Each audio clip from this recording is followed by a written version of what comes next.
ఇంధన పొదుపు చర్యల్లో భాగంగా టీడీపీ మహానాడును హైబ్రిడ్ మోడ్లో నిర్వహించాలన్న అధినాయకత్వం నిర్ణయం కొందరికి మోదం, మరికొందరికి ఖేదంగా మారింది. మహానాడును ప్రత్యక్షంగా చూసే అవకాశం లేదని కేడర్ బాధపడుతూ ఉంటే ఎమ్మెల్యేలు సంబరపడిపోతున్నారు. ప్రతి ఏటా పండగ వాతావరణంలో జరిగే మహానాడుకు పార్టీ కార్యకర్తలు తరలివస్తారు. ఈసారి టీడీపీ జాతర హైబ్రిడ్ పద్ధతికి మారడంతో తెలుగుదేశం కార్యకర్తలు నిరాశ, నిస్పృహలకు గురవుతున్నారు. కానీ పార్టీ ఎమ్మెల్యేలు మాత్రం తెగ సంబరపడిపోతున్నారు. పార్టీ కేడర్ను తరలించేందుకయ్యే ఖర్చులు తగ్గిపోయాయని సంతోషిస్తున్నారు. టీడీపీ మహానాడును హైబ్రిడ్ పద్ధతిలో నిర్వహించాలన్న నిర్ణయంపై ఇన్సైడ్ స్టోరీ. నెల్లూరులో అట్టహాసంగా నిర్వహించాలనుకున్న తెలుగుదేశం మహానాడు హైబ్రిడ్ మోడ్లోకి మారింది. ఇంధన పొదుపు చర్యల్లో భాగంగా ఈసారి హైబ్రిడ్ విధానంలో నిర్వహించాలని పార్టీ అధినాయకత్వం నిర్ణయించింది. దీనిపై పార్టీ కేడర్లో అసంతృప్తి వ్యక్తమవుతోంది. ఏటా మే 27 నుంచి 29 వరకు నిర్వహిస్తారు. కానీ ఈసారి వర్చువల్ విధానంలో 2 రోజులకే పరిమితం చేశారు.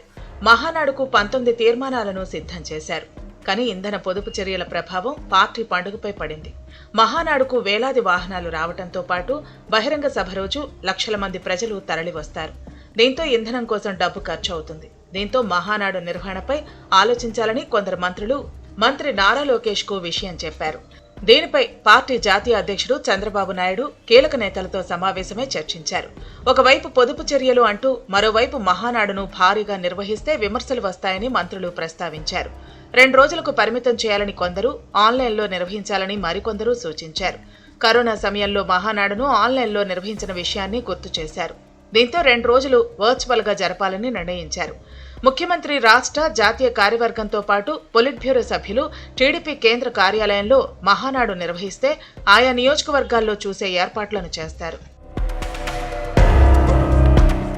ఈ మహానాడు నిర్వహణలో మార్పుపై కార్యకర్తలు, ద్వితీయ శ్రేణి నేతలు తీవ్ర ఆవేదనకు గురయ్యారు. పొదుపు చర్యలంటూ పార్టీ పండుగను హైబ్రిడ్ పద్ధతిలో నిర్వహించడం ఏంటని ప్రశ్నిస్తున్నారు. కానీ ఎమ్మెల్యేలు ఆనందిస్తున్నారు.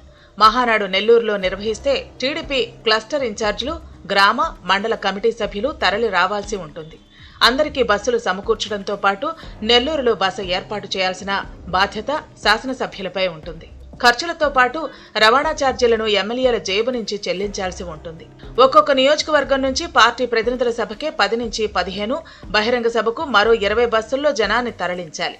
రవాణా ఛార్జీలతో పాటు బస, ఇతర ఖర్చులు ఒక్కొక్క ఎమ్మెల్యేకి దూరాన్ని బట్టి 30 లక్షల నుంచి 50 లక్షల రూపాయల వరకు చేతి చమురు వదులుతుంది. హైబ్రిడ్ విధానంతో ఇది తగ్గింది.